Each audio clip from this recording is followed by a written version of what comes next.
이게 엄청 좋네. 사실 전 세계에서 문자가 별로 없어요. 말은 많아도. 그래서 문자가 있는 게 우리 한글이 있기 때문에 우리가 이렇게 경쟁력 있는 네. 문명 강국이 만들어지지 않은가 싶기도 해요. 여기 엄청 네. 좋네요. 네.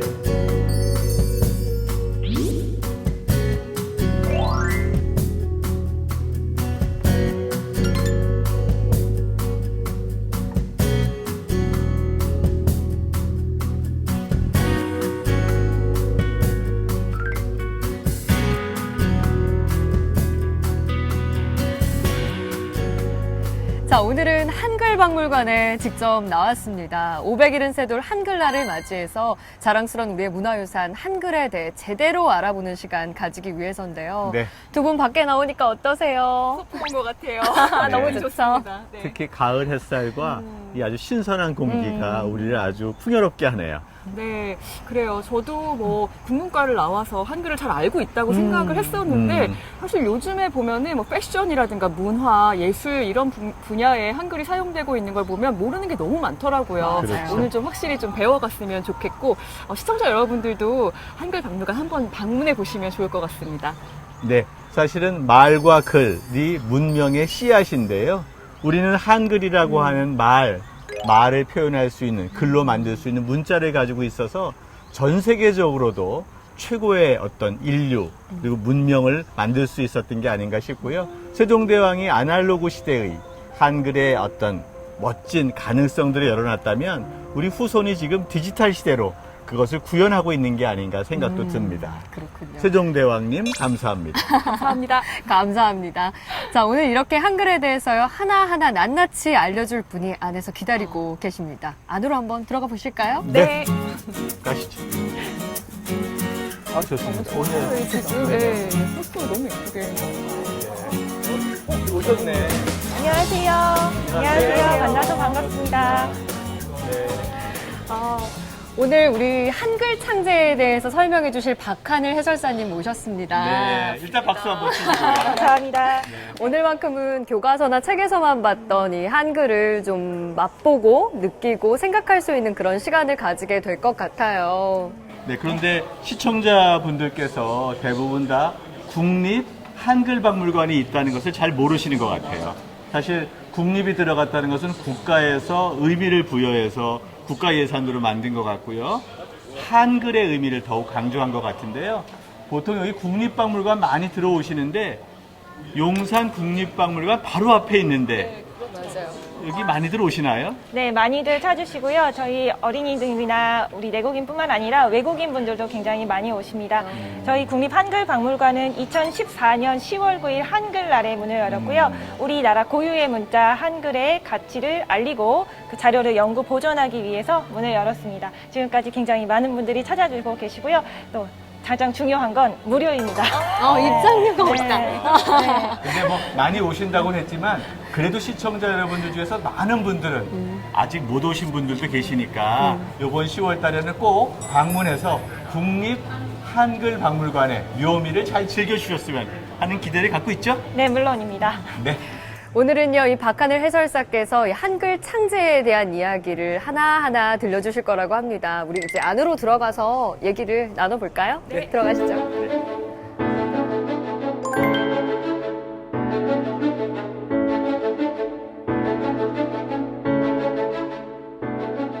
지금 여러분께서 보고 계시는 이 글은 흔히 어제서문이라고 부르는 글인데요. 세종대왕이 새로운 글자 훈민정음을 만들고 나서 그 이유를 직접 지어서 밝힌 글입니다. 지금 보시듯이 세종대왕은 지금으로부터 570여 년 전인 1443년에 새로운 글자를 만들었습니다. 이름을 보시면 여기에 나와 있는데요. 훈민정음이라고 해서 백성을 가르치는 바른 소리라는 뜻입니다.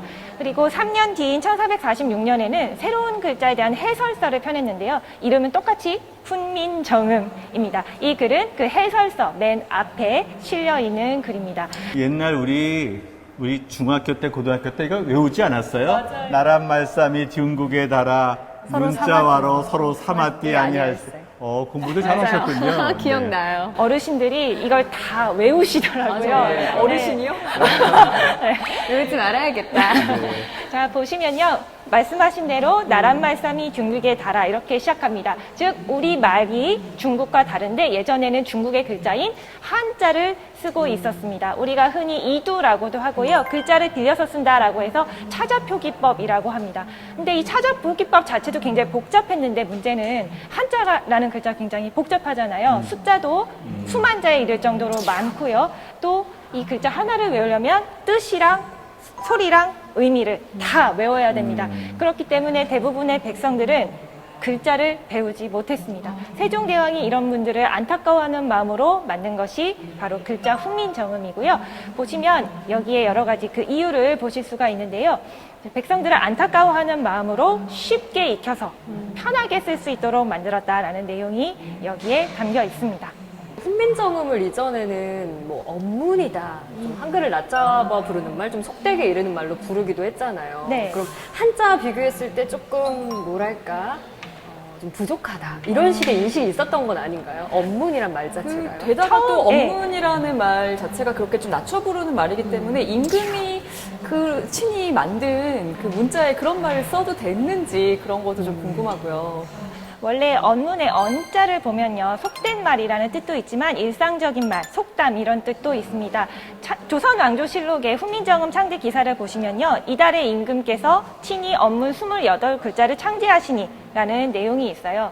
사실 당시 언문이라는 것은 중국의 한문이나 한자와 대비해서 우리가 일상적으로 쓰는 말을 가리키는 뜻이었습니다. 일본 사람이 언문이라고 하면 일본 말을 가리키는 게 되고요. 우리나라 사람이 언문이라고 하면 한자와 다른 우리말, 우리 글을 가리키는 말이 됩니다. 그래서 원래는 비하하는 뜻이 없었지만요. 시간이 지나면서 언문이라는 말이 한글을 가리키게 되면서 좀 비하하는 뜻이 더해진 그런 경우입니다. 사실은 조선시대만 그렇다고 얘기하시는데 얼마 전까지 우리 사회에서도 대부분의 신문은 한자로 되어 있었고요. 한글은 존재하지도 않았다가 한겨레 신문 나오면서 한글 신문이 됐었던 걸로 미루어 보면 요즘도 그랬었는데 조선시대는 권력의 공식적 문자는 한자였고 일반 대중의 문자를 언문이라고 불렀다라는 그런 차별성들을 이해하면 될 것 같아요. 네, 지금은 또 영어를 너무 많이 쓰니까 그러니까. 네, 좀 한글 더 많이 썼으면 좋겠어요. 그런 면에서 한글이 또 다른 언문이 되어버린 거죠. 네.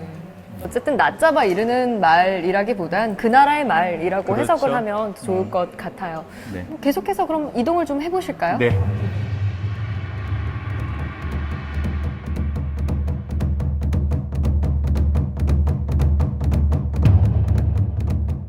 자, 이 책은 훈민정음이라는 제목의 책입니다. 우리가 흔히 해례본이라는 이름으로 많이 부르는 책이고요. 1446년 세종대왕과 8명의 집현전 학자들이 함께 지은 책입니다. 훈민정음을 누가, 언제, 어떻게, 왜 만들었는지 창제자, 창제 시기, 창제 원리를 밝혀서 적은 책입니다. 자, 근데 우리가 흔히 이 책을 해례본이라고 많이 부르는데요. 해례본이라는 이름은 이 책 안에 없습니다. 그럼 왜 왜냐면요. 그렇게 불러요? 자, 글자 이름이랑 책 이름이랑 똑같아요. 그래서 조선왕조실록에 이달의 훈민정음이 이루어졌다라는 기록이 있거든요. 그 기록이 책을 다 만들었다는 건지 글자를 다 만들었다는 건지 헷갈립니다. 그래서 이 책의 경우에는 차례에 해와 예가 있으므로 해례본이라는 이름으로 많이 부릅니다. 이게 진품입니까?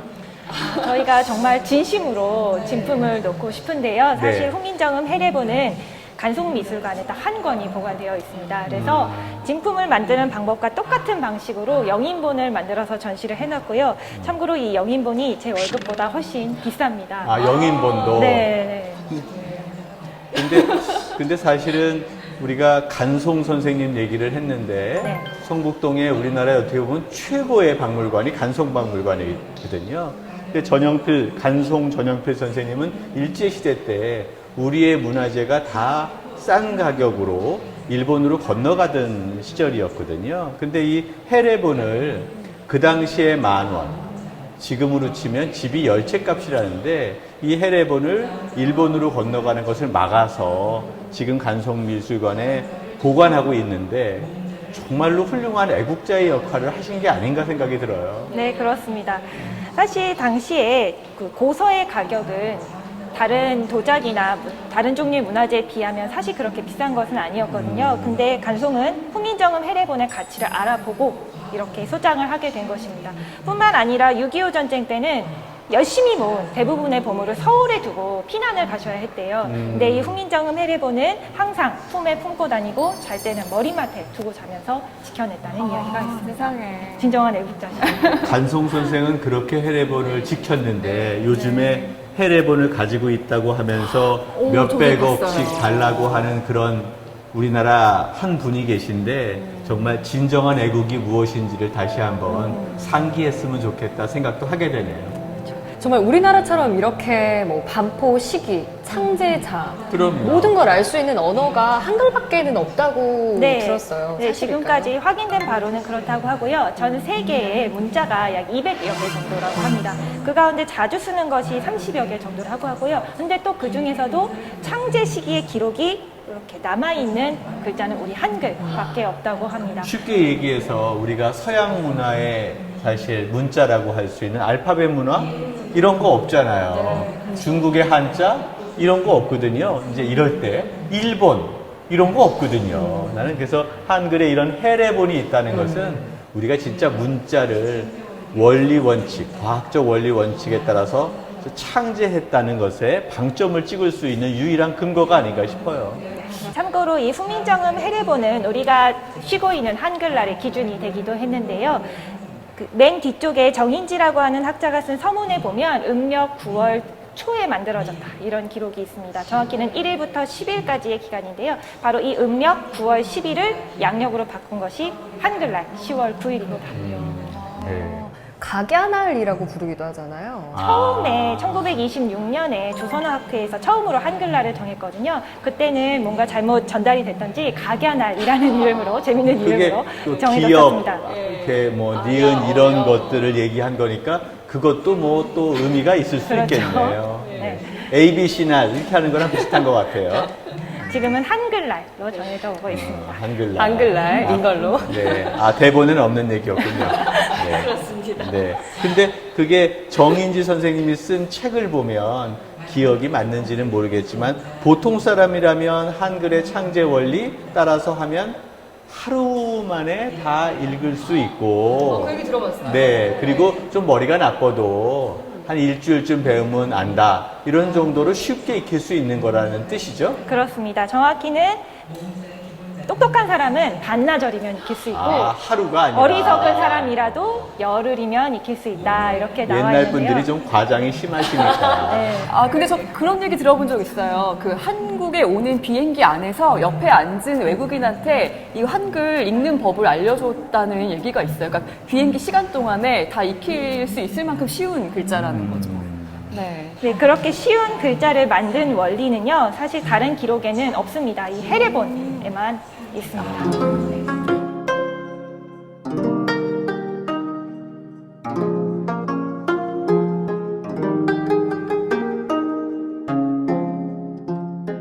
조선시대의 한글은 언문이라고 불리면서 점차 사람들에게 퍼져나갔는데요. 사실 조선시대에도 여전히 한문을 많이 썼습니다. 기존에 여러 지식들이 다 한문으로 되어 있었기 때문이죠. 그래도 한글은 쓸 때가 있었습니다. 벽 쪽에 있는 책을 봐주세요. 병학진함이라고 해서 군대를 훈련하는 방법에 대한 책인데요. 안을 잘 보시면 한자가 있나요? 한글이 있나요? 오, 한글이구나. 한자도 있고 한글도 있습니다. 그렇습니다. 이렇듯이 여러 사람들에게 더 널리 쉽게 알릴 때는 한문과 한글을 같이 썼습니다. 그래서 언문으로 해설했다라고 해서 언해본이라고 많이 부릅니다. 그 보통 광고하면 도달률이라고 있어요. 광고를 하면 몇 명이 보게 되느냐 이런 건데 한글로 하면 한자를 모르는 백성에게까지 도달할 수 있으니까 이 권력, 행정 이런 거가 미치는 힘을 좀 더 확산시킬 수 있었던 것 같다라는 생각도 드네요. 요런 거는 몇 년도에 만들어진 건가요? 병학진함. 병학진함을 포함해서 여러 병법 언에서는요, 임진왜란 이후로 만들어졌습니다. 임진왜란 때 우리가 일본군의 조총과 칼에 패했던 경험이 있잖아요. 그래서 명나라의 그 서적이었던 기호신서라는 책을 바탕으로 많은 병법 원에서가 가능이 됐습니다. 근데 어떻게 이렇게 잘하세요? 전공이 뭐세요? 역사 전공했고요. 정말 역사를 공부해야 돼요. 그런데 역사 시험이 뭐 한때 입시에서 사라진 적도 있었는데 맞아요. 우리 역사 공부 꼭 해야 되는 거죠? 역사 공부도 해야 되고요. 학교에서뿐만 아니라 열심히 계속 해야 된다고 생각합니다. 박물관까지. 네, 알겠습니다. 그럼 병서 외에도 다른 책들도 이렇게 한글로 풀이된 책들이 많이 있어요? 많이 있습니다. 아래쪽에 보시면 가리의 연회라고 해서요. 결혼식이나 장례식 등의 절차를 한글로 같이 풀어놓은 책도 있습니다. 뿐만 아니라 유교 경전, 불교 경전, 또 외국어 학습서 등도 한글로 같이 편찬이 됐습니다. 그러니까 먼저 한글이 만들어진 다음에 이렇게 뭐 국가 정책이라든가 어떤 그 매뉴얼 같은 것들을 작성하는 일이었을 것 같아요. 네, 그렇다고 보시면 되겠습니다. 네. 근데 보시면 이 지식이 주로 남성들 위주의 지식이라는 걸 아실 수가 있을 텐데요. 사실 조선시대 한글을 더 자주 사용했던 사람들은 여성들이었습니다. 그 여성들과 관련된 기록들도 한글 박물관에서 보실 수 있습니다. 네, 가보시죠. 가보실까요? 어이구, 글씨가 아주 재밌네요. 네. 아이들이 쓴 글씨 같기도 하고요. 잘 쓴 글씨는 아닌 것 같은데요. 네, 그렇죠. 그런데 보면 무슨 편지인가요? 이 편지는 조선의 22대 왕이었던 정조가 쓴 편지입니다. 어머, 임금님이 쓰신 어디 감히 편지였군요. 아래쪽에 있는 편지는 4살 무렵에 쓴 편지입니다. 4살이니까. 이 편지를 받는 사람은 외숙모였던 여흥민 씨라고 하는 사람인데요. 당시에는 왕실에서도 한글을 많이 썼습니다. 주로 왕실의 여성들이 이렇게 한글을 많이 썼고요. 남성이라고 하더라도 여성을 상대로 편지를 보낼 때는 한글로 이렇게 편지를 썼습니다. 안에 보시면 왼쪽에서 세 번째 줄부터 조건은 내게 적사오니 휴대 신기합쇼서라는 구절이 있는데요. 버선은 나에게 작아졌으니 동생 수대에게 신겨주세요 라는 내용입니다. 귀엽다. 예쁘다 마음. 그 당시에 뭐 여성들이 주로 썼다라고 얘기를 하지만 왕실에서 이런 한글을 배웠던 것은 백성들하고 좀 소통을 좀 원활히 하겠다라는 생각들을 갖고 있었기 때문에 쓰지 않았을까요? 네, 저도 그렇게 생각합니다.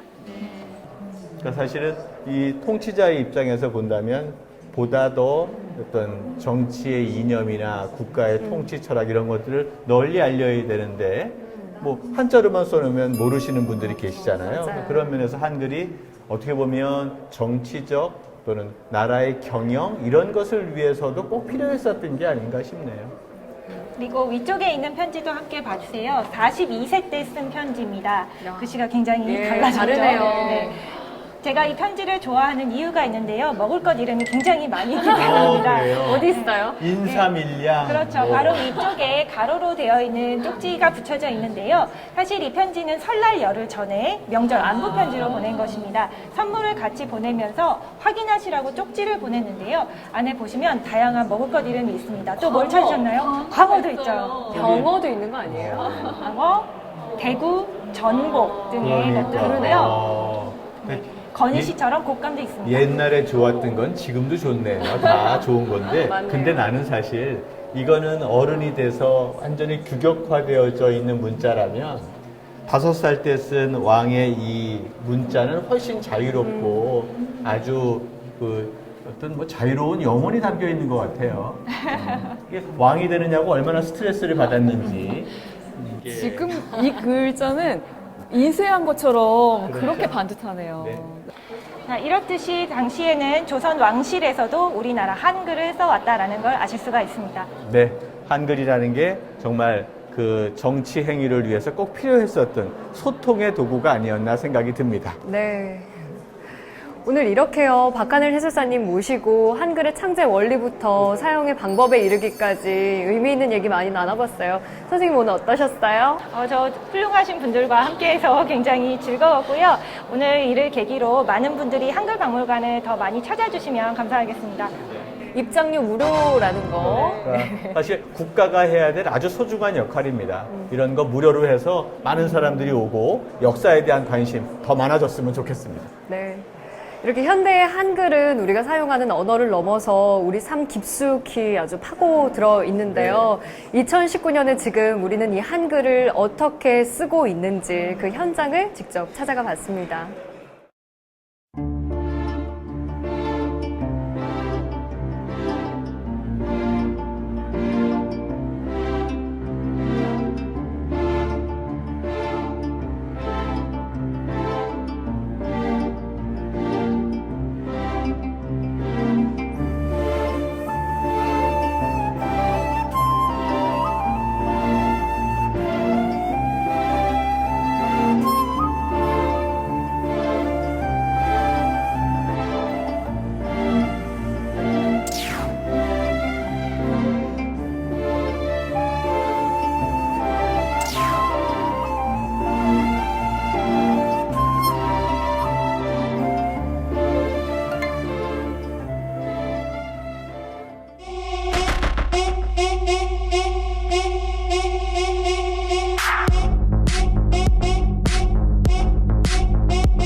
한글의 창제에 대해서 알아봤다면 이번에는 세상을 바꾼 한글에 대해 대화 나눠보는 시간 가지겠습니다. 오늘의 주제, 민족의 정신과 삶을 담은 언어 한글에 대해 이야기 나눌 초대 손님 모셨어요. 김수롱 교수님 자리해 주셨습니다. 어서 오세요. 어서 오세요. 네, 반갑습니다. 반갑습니다.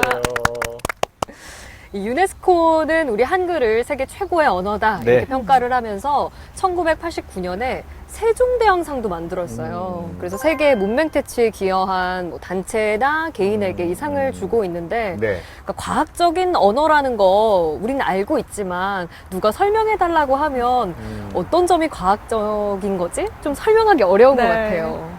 어때요, 교수님? 예, 이 과학이라는 것은 이 수학처럼 간결하고 바둑판처럼 짜임새 있는 게 과학이거든요. 그래서 누구에게나 똑같이 객관적이고 보편적인 게 과학입니다.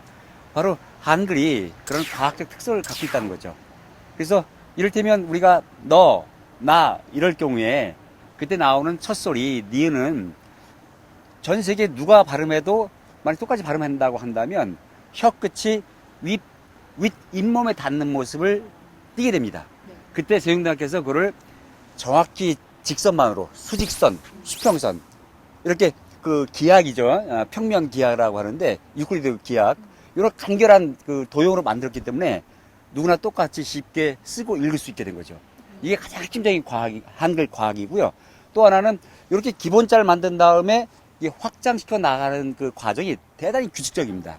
그래서 소리가 더 세질 때마다 획을 더해서 느, 드, 트, 뭐 이렇게 또 같은 글자를 겹쳐서 뜨 이렇게 만드는 그 과정. 이런 게 그 대단히 짜임새 있고 규칙적이기 때문에 우리가 한글을 과학적 문자라고 하는 것입니다. 근데 여러분도 글을 쓰거나 이 말을 할 때 좀, 이건 좀 어렵다 하는 부분 있지 않으세요?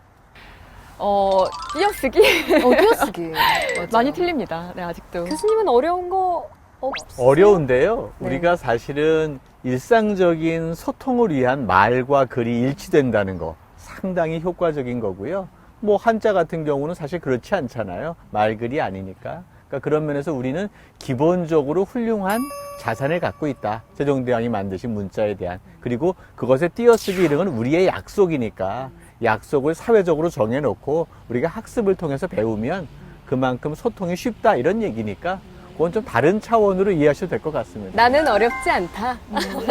이렇게 해석이 되는데요. 사실 띄어쓰기가 네. 그 우리나라 그 말이 이제 모아 쓰다 보니까 생기는 문제거든요. 네. 그래서 우리가 영어는 이제 풀어 쓰잖아요. 네. 자음과 모음을. 우리는 그렇죠. 초성, 중성, 종성을 가로로 또는 가로, 세로 또 네모만 이렇게 모아 쓰다 보니까 경제 생활 이게 그걸 이제 하나의 글자를 음절자래요. 네. 음절자. 네. 근데 이 모아 쓰다 보니까 이제 경제 생활 그거를 이제 붙여 쓰기도 하고 경제 띄고 생활 이렇게 그쵸.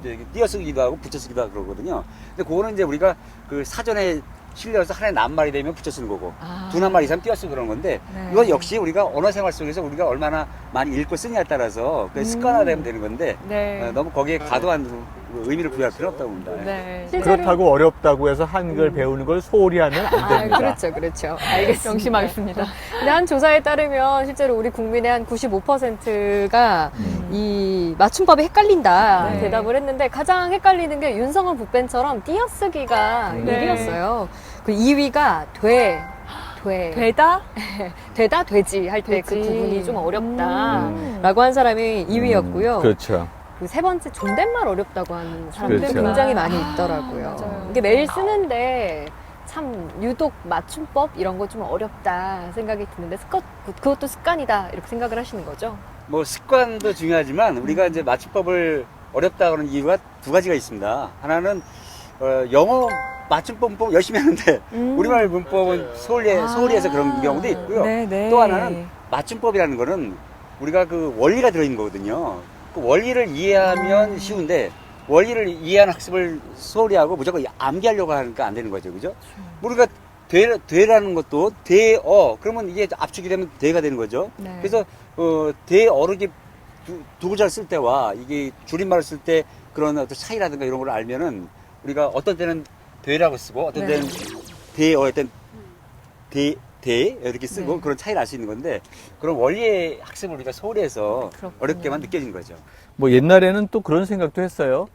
한자가 이게 동아시아의 아주 지배적인 어떤 언어였는데 여기 이제 한글이 개발되면서 전쟁을 치르게 되면 이게 한글로 쓰게 되면 일종의 암호 역할을 한 거 아닌가 이런 생각도 하게 된다는 얘기가 있는데 어떻습니까? 실제로 암호로 쓰인 사례가 있습니다. 아, 그렇군요. 우리가 임진왜란이 이제 이러고 있을 때 아니다 그래가지고 1592, 1592년에 일어나지 않습니까? 네. 그 다음에 1593년에 선조임금이 이른바 우리 그다음에 업문이라고 불렀죠, 그죠?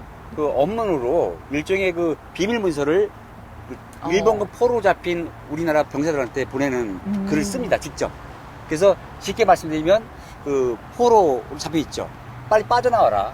빠져나올 때 일본군 정보를 빼오면 상을 주겠다. 또는 면천해 주겠다. 그런 일종의 그 암호 한글 편지를 그러니까 그 남겼습니다. 당시에 한일 간의 한자는 공통어였으니까 그렇죠. 예. 한글인 경우는 우리는 알지만 일본인은 모르기 때문에 암호적 성격도 있었다 이런 얘기네요. 그렇습니다. 예, 예. 그러면 한글이 처음 만들어졌을 때 훈민정음 반포했을 때 주변국에서는 우리만의 독자적인 언어를 가진다는 걸 별로 좋아하진 않았을 것 같아요. 네. 특히나 아무래도- 명나라는 좀 싫어하지 않았을까?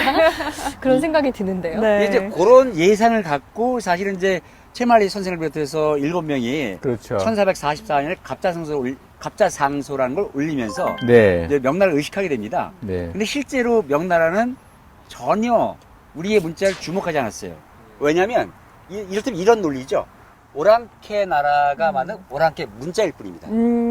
그래서 전혀 관심을 기울이지 않았던 거죠. 관심이 없었군요. 예, 예. 그리고 또 그렇게도 이해했을 것 같아요. 한자를 유통하는 데 있어서 현지인이 한자를 소리나는 대로 읽는 방법을 한글을 통해서 구현했구나라는 생각으로 이해했다면 한자 문화의 어떤 전체적인 포용성 이런 것들에 봐서는 크게 어긋나지는 않지 않았을까 생각도 하게 되네요. 그렇죠. 예. 네.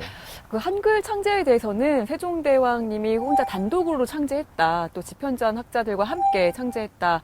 뭐 또 지금 이제 최근에 개봉한 영화 중에서는 나란말씀이라는 영화에서는 이제 신미 스님이 좀 주도적인 그 역할을 담당했다. 뭐 이제 이런 여러 가지 이야기가 있는데요. 이런 논란에 대해서는 좀 어떻게 받아들이면 될까요? 그런 논란거리가 될 수 없는 거예요, 사실은. 그러니까 한글 공동 창제는 하나의 설로도 성립할 수 없는 겁니다.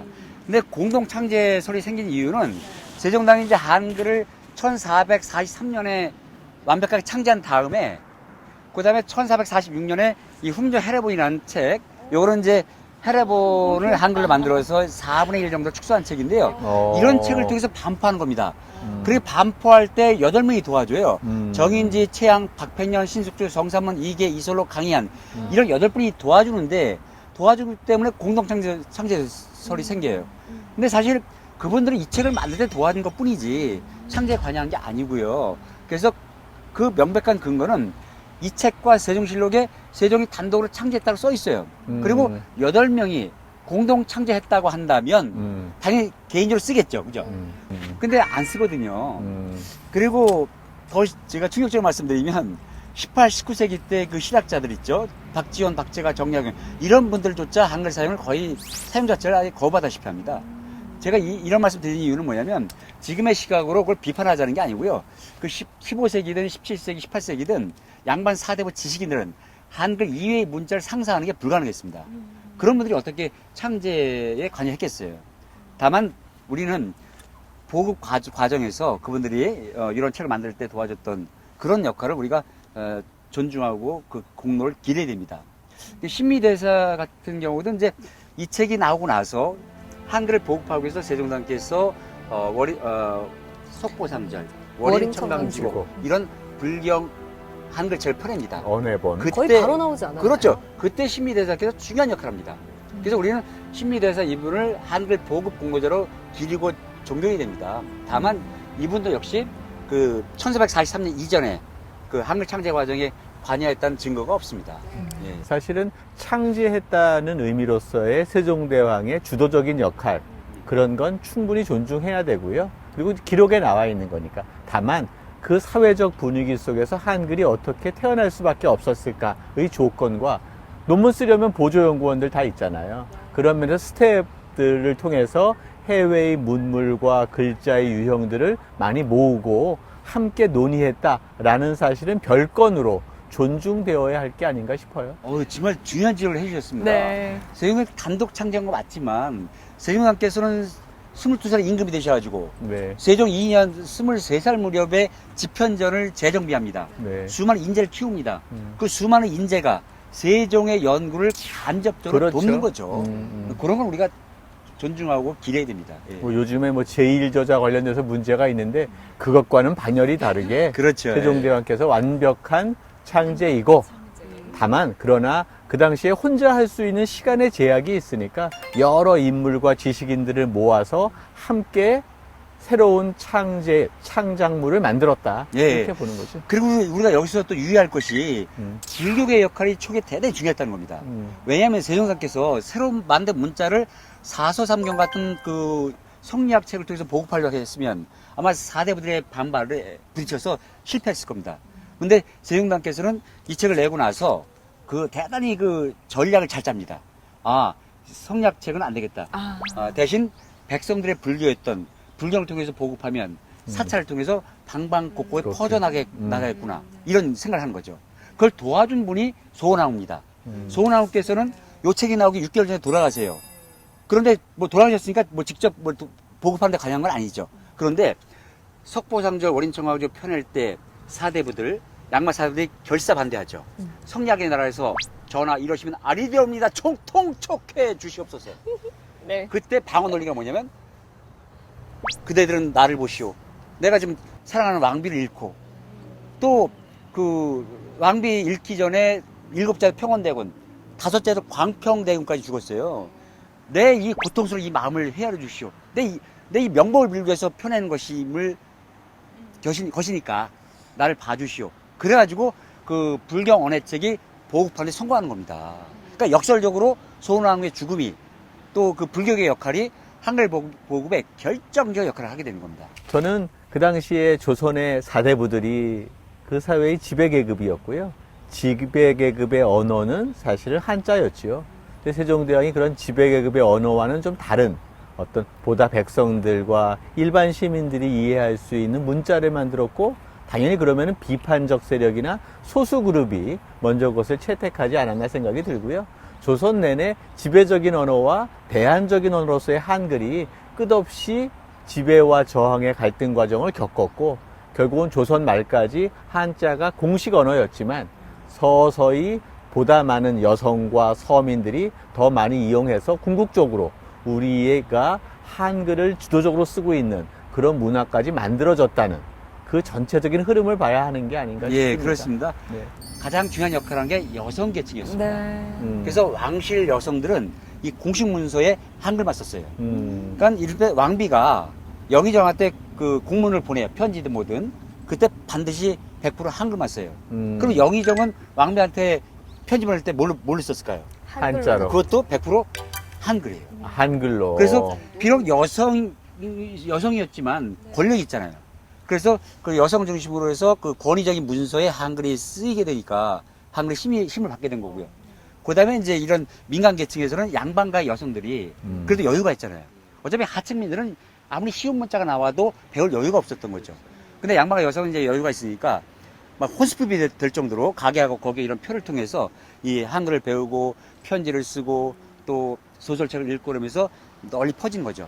그러니까 이 땅의 여성과 할머니들이 아니었으면 한글은 살아남기 어려웠다고 저는 전문 학자로서 자신 있게 말할 수 있습니다. 말모이 같은 영화 혹시 보셨는지 당연히 모르겠는데요. 봤죠. 네, 네. 그런 영화 보면은 일제강점기에 정말 우리 말을 그렇게 수집하고 지키기 위해서 노력한 사람들이 많이 있었는데 혹시 그런 기록들이 좀 남아있는 게 있나요? 그럼요. 네. 그래서 그 말모에 나오는 사전 편찬 작업이 최초는 1910년 무렵에 주시영 선생님이 그들 제자들과 함께 말모이 사전 편찬 작업을 시작합니다. 근데 안타깝게도 4년 만에 돌아가세요. 1914년 39살의 나이로 요절하세요. 그러다가 잠시 중단됐다가 1929년도에 그 영화 속에 그 네. 윤계상 네. 선생님의 역할을 맡았던 100% 일치하진 않습니다. 네. 그 이근노란 분이 네. 조선학계 간사장을 맡으면서 뭐 최원배 선생이라든가 조선학계를 이끌던 분들과 함께 힘을 모아서 108인 사전편찬 그 발기인 대회를 조직해가지고 추진하는 겁니다. 예.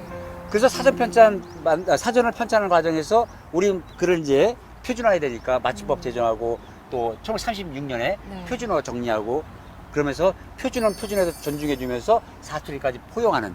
네. 그래서 영화 속에서 네. 보면 사투리 수입하기 위해서 아주 피눈물 나는 맞아요. 노력을 지역 했어요. 대표들이 막 오잖아요. 어. 그리고 그때 한글지라는 게 나오는데 거기다 광고를 내요. 와. 지역 사투리. 맞아요. 보고 싶다. 수집한다. 그랬더니 막 전국 각지에서 막 그냥 그 편지를 아. 사투리를 적어서 보내는 편지가 막 쌓이는 거죠. 아, 정말. 그런 감동을 이제 영화로 표현한 게 말모의 영화입니다. 예. 근데 뭐 어디 관광 안내판 같은 걸 봐도 그렇고 법원 판결문을 봐도 그렇고 행정 문서에도 그렇고요. 한자어가 너무 많이 들어있어요. 맞아요. 근데 이런 경우는 아 이걸 한글로 대체할 수 있는 방법이 없기 때문에 이걸 쓰고 있는 걸까? 의문이 들 때가 굉장히 많거든요, 교수님. 그렇죠. 그러니까 한글로 적어서 소통이 안 되는 한자어 이런 건 당연히 쉬운 말로 바꾸는 거고요. 소통이 되는 거. 일단 치매 같은 거. 네. 치매 이거 뜻 모르는 사람 있나요? 근데 한자를 쓸 수 있는 사람은 없잖아요. 저도 어렵습니다, 사실은. 네. 근데 그런 치매 같은 한자어는 한글을 써서 받아들이고 소통하고 그럼 우리말인 거예요. 네, 이렇게 생각하면 됩니다. 네. 이 우리말 체계를 정립하고 보급한 주시경 선생이 한 나라가 잘 되고 못 되는 열쇠는 그 나라의 국어를 얼마나 사랑하느냐에 있다라고 그렇죠. 말씀을 하셨어요.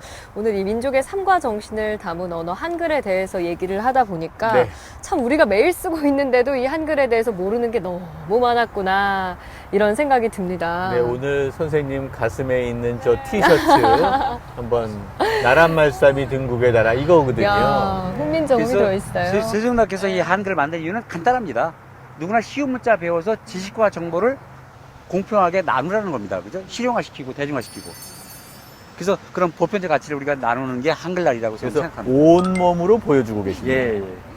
네, 오늘 저처럼 이렇게 아 내가 한글에 대해 모르는 게 너무 많았구나 배워야 될 게 많구나 생각하시는 분들이 계실 것 같아요. 그래서 이런 북소리 시청자분들께 우리 추천책을 좀 전해드리면 어떨까 싶은데요. 교수님 어떤 책을 추천해 주시겠습니까? 예, 저는 두 권의 책을 추천하고 싶은데요. 하나는 훈민정 해례본 한글본 손바닥 책입니다. 아, 너무 예뻐요. 사실 훈민정 해례본이 1446년에 나왔지만 이게 한문으로 돼 있어요. 66조로 된 얇은 책입니다. 한문으로 돼 있다 보니까 국문과나 국어교육과에서조차 제대로 안 가르치고 있어요. 번역본이 있지만 번역도 어렵습니다. 그래서 이렇게 쉬운 번역을 청농 문가리 선생님께서 직접 붓글씨 써가지고 만든 책이거든요. 그렇군요. 예, 손바닥에 들고 다니면서 읽으시라고. 이게 66쪽인데요. 요거 제가 고등학생들한테 실험해 보니까 1시간밖에 안 걸립니다. 이렇게 1시간이면 야. 인류 최고의 책, 인류 최고의 문자를 해설한 그 책을 우리가 이해할 수가 있는 건데. 세종대왕의 예. 정신을. 그래서 이 책이 좀 널리 읽혔으면 좋겠고요. 네. 또 하나의 책은 리의도 선생님께서 지으신 한글학계 110년의 역사입니다. 한글학계가 1908년에 주시경 선생님과 그 제자들에 의해서 처음 세워졌어요. 올해가 111돌이죠. 세계 최고의 학회입니다. 바로 한글학계 역사는 우리의 근대 역사이기도 하고 우리 한글 그 어려운 시기에 어떻게 지키고 갖고 왔는지 온갖 역사가 낱낱이 기록되어 있습니다. 학술책처럼 보이지만 진짜 누구나 쉽게 읽을 수 있는 그런 쉬운 문체로 되어 있어서 이 한글학계 역사를 통해서 한글의 가치, 훈민정음의 가치, 그 가치를 지켜온 우리 조상님들의 땀 냄새를 우리가 좀 온몸으로 느꼈으면 좋겠습니다. 한글 학회에는 아무나 들어갈 수 있나요? 예, 한글학계는 이제 학술적인 단체이기도 하고 운동단체이기도 합니다. 그래서 학자들이 일정한 자격을 거쳐서 들어가는 것도 되고요. 또 한글 문화단체라고 있거든요. 문화협회. 거기는 누구나 또 들어갈 수 있습니다. 예. 가입하십시오. 네, 그러려고. 가입할 것 네, 같은데요, 캡이 오늘. 내시고. 네, 김수롱 교수님의 추천책 한글학회 110년의 역사 그리고 한글 해례본 책을 만나봤고요. 이번에는 우리 윤성은 북벤이 책을 좀 추천해 주실까요? 네, 저도 두 권의 책을 좀 준비를 했는데요. 제가 오늘 또 북벤 대표로 나왔기 때문에 소개를 잘 하고 싶은데 일단 세종대왕의 한글연구소라는 책입니다. 네, 이 책 딱 그 느낌 오지 않으세요? 그 아이들이 읽기 좋은 그런 말로 되어 있는 책인데요. 이 책 보면은 뭐 한글의 창제, 여기 해례본에 대한 설명도 나와 있어요. 그래서 아이들이 한 장씩 그 책을 넘겨가면서 이렇게 그림과 함께 한글에 대한 모든 것을 좀 이해해 볼 수 있는 네, 그런 책입니다. 글씨가 일단 커요. 그렇죠. 그러니까 굉장히 빨리 우리 같은 이제 성인들은 읽을 수 있는 그런 책인데 여기서 한 군데만 제가 좀 흥미로운 부분을 소개해 드리도록 하겠습니다. 네. 멍멍 쏴쏴는 한자로는 못 적어. 이게 제목인데요. 정인지는 서문에서 당시 1000년 가까이 한자로 우리말을 써왔지만 동물이나 자연의 소리에는 뜻이 없으므로 한자로는 생생하게 표현할 수 없다고 했어요. 이를테면 개가 짖는 소리를 중국 사람들은 왕왕이라 하고 우리나라 사람들은 멍멍이라 하는데 한자에는 멍이라는 글자가 없어서 개가 짖는다라고 할 수밖에 없었어요. 한글로 나뭇가지나 물건의 틈 사이로 바람이 불 때는 쏴쏴, 바람이 잇따라 거세게 불 때는 싱싱 분다고 할 수 있지만 한자에는 쏴, 싱이라는 글자가 없어서 바람 소리가 난다 또는 바람이 분다라고 쓸 수밖에 없었답니다. 실제로 정조는 신하에게 한자로 편지를 썼는데 오로지 뒤죽박죽이라는 글자만 한글로 썼어요. 여럿이 마구 뒤섞여 엉망이 된 모양을 한자로 표현할 수 없었기 때문이죠. 이렇듯 한글은 우리나라 사람이 듣고 느끼는 온갖 살아있는 자연의 소리를 거의 모두 적을 수 있어요. 뒤죽박죽 와닿는다. 뭔가 되게 뿌듯해진다. 그러니까 정조 임금도 말을 할 때 뒤죽박죽이 말을 한 거예요. 생각도 그렇게 하고. 근데 조선시대 양반 사대부들이 그걸 편지를 쓸 때 번역을 합니다. 착종, 섞일착, 섞일종자를 써서. 근데 정조 임금이 한문 편지 쓰다가 착종이라고 한자로 적으면 뒤집박죽 느낌이 안 살잖아요. 네. 그러니까 에라를 그냥 그거만 한글로. 겁니다. 네. 두 번째 소개해드릴 책은요. 뭐예요? 캘리그라피에 관련된 책이에요. 좋죠. 저는 한글이 이렇게 디자인으로도 아주 그렇죠. 멋있게 활용될 수 있다라는 점에 좀 착안을 해봤는데요. 치유의 손글씨, 시를 쓰다라는 그런 제목의 책입니다. 보시면은 시를 다 이렇게 각각 다른 그 모양의 글씨로 써서 왜 이런 그 모양으로 썼는지도 그 해설이 좀 되어 있어요. 우리가 왜 이메일을 보내는 것보다 손편지를 쓰면 상당히 정성도 있어 보이고 마음이 담겨 있다고 생각하지 않습니까? 근데 이제 손글씨로 이렇게 예쁜 손글씨로 시를 쓰면서 마음을 정화시키고 또 스스로 좀 상처를 좀 치유하는 그런 과정을 경험해 보시라고 쓴 그런 책이라고 생각해 보시면 되는데요. 여기에 보면 또 우리가 잘 아는 그런 시들이 참 많이 나와 있는데, 네, 윤동주 시인의 시, 별 해는 밤을 요렇게 이제 캘리그라피로 썼는데요. 마치 이제 별똥별이 떨어지는 것 같은 그 별똥별을 바라보는 것 같은 느낌으로 썼다고 하더라고요. 이제 요런 해설과 함께 또 시를 한 번씩 따라 써보면서 시를 감상해보는 그런 시간을 줄 수 있는 그런 책입니다. 옛날에 글씨 예쁘게 쓰는 것도 막 연습하지 않으셨어요? 그렇죠. 특히 여학생들이 하는데 우리나라 한글은 캘리그래프 얘기하셨지만 디자인적으로도 아주 훌륭해서 우리가 이제까지는 발굴하지 못했지만 현대 디자인의 요소로 적극 개발하면 알파벳보다 훨씬 더 가능성이 있다라는 평가들이 많습니다. 네. 윤성은 북벤저스의 추천책, 세종대왕의 한글연구소, 그리고 시를 쓰다 두 권을 만나봤습니다. 자, 오늘 TV책방 북소리, 민족의 이 정신, 삶을 담은 언어, 한글이란 주제로 얘기를 나눠봤는데, 우리 김수롱 선생님 하고 싶은 말씀이 너무 많으신 것 같은데, 다 못하신 것 같아요. 오늘 어떠셨어요? 진짜 이렇게 여러분들과 그 한글의 역사를 더듬어 보니까 진짜 우리가 지금 쓰고 있는 우리 글을 어떻게 써야 되는가 이런 새로운 다짐을 하게 되고요. 이 북소리가 바로 이 한글의 가치를 또 한글에 관한 책의 가치를 일깨우는 진짜 큰 북소리가 되고 있다고 저는 생각합니다. 박수 한번 드려야죠. 고맙습니다. 거의 이게 북소리가 웅변 북소리로 됐습니다. 예. 오늘 정말 귀한 말씀, 열정이 담긴 말씀 들어봤는데요. 이 세종대왕은 두 눈이 멀 정도의 헌신적인 태도로 우리가 지금 쓰고 있는 이 한글을 만들기 위해 여러 가지 노력을 해왔습니다. 근데 그 한글이 우리에게 감동까지 주는 건 뭐 어떠한 명성이나 이익을 바라고 한 일이 아니라 오직 백성을 위한 그의 마음이 담겨있기 때문이 아닌가 그런 생각이 들어요. 너무너무 소중한 한글인데 정말 잘 써야겠다 이런 마음이 드는 오늘 하루 시간이었습니다. 자, 이어서 우리 북소리의 시민 북벤저스들 만나보는 시간이죠. 책을 사랑하는 사람들의 모임을 만나는 리더들의 북적북적을 만나보시죠.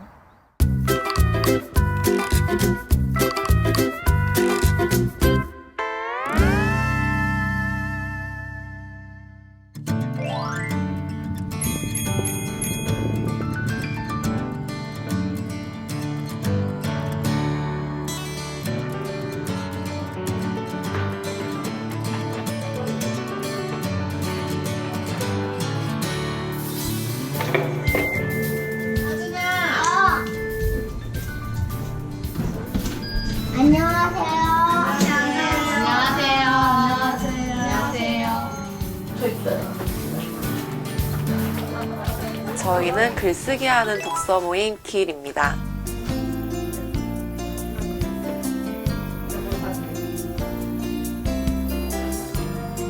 원래 처음에는 그냥 제가 단순히 글쓰기를 너무 하고 싶은데 혼자서 하다 보니까 이게 잘 쓰는지도 모르겠고 어떻게 써야 될지도 모르겠어서 글쓰기를 좋아하시는 분들하고 같이 하면 조금 꾸준히 할 수 있지 않을까 하는 생각에 모집을 했고요. 애기들이 가끔 올 때가 있어서 좀 편하게 하고 싶어갖고 가능한 집에서 하고 있습니다.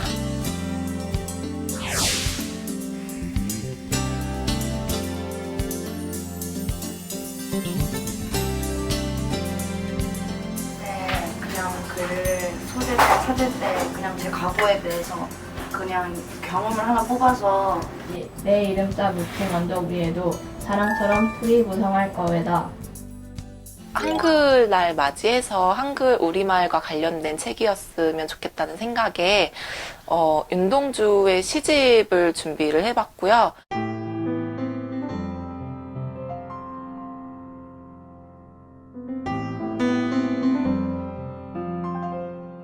가슴속에 하나둘 새겨지는 별을 이제 다 못해는 것은 쉬이 아침이 오는 까닭이요 내일 밤이 남은 까닭이요 아직 나의 청춘이 다하지 않은 까닭입니다. 어두워가는 하늘 밑에 조용히 흘리겠습니다. 행에 묻었다는 말을 말고 가다가 그리울 때도 있었다 이렇게 써야 한다는 게 되게 마음 막힙니다. 다른 나라 문자 같은 경우를 한글로 해석할 때 되게 어려운 부분이 많잖아요. 그 이유가 한글로만 표현되는 되게 아름다움이나 그런 특별한 그런 말들이 되게 많은데 그게 되게 한글의 정말 우수한 점? 그런 것 같아요.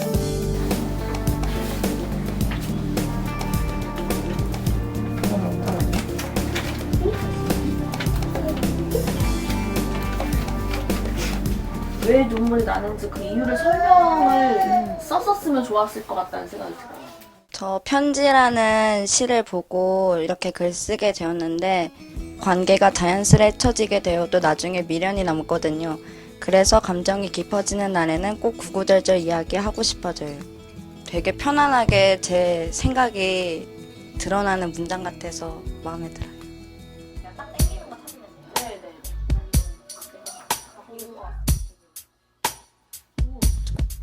일단은 친구 관계나 성격이나 그런 거에서 되게 오르락내리락 하는 기분이나 미움받을 용기라는 책인데 용기를 가지고 글쓰기를 시작할 수 있게 된 것 같아요.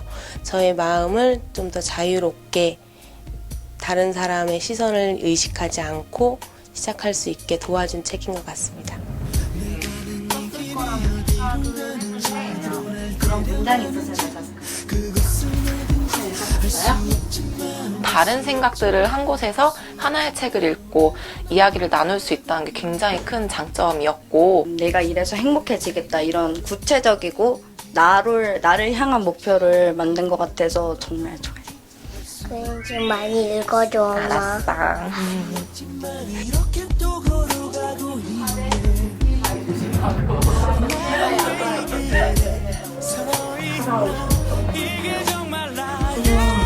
다른 사람보다 더 많이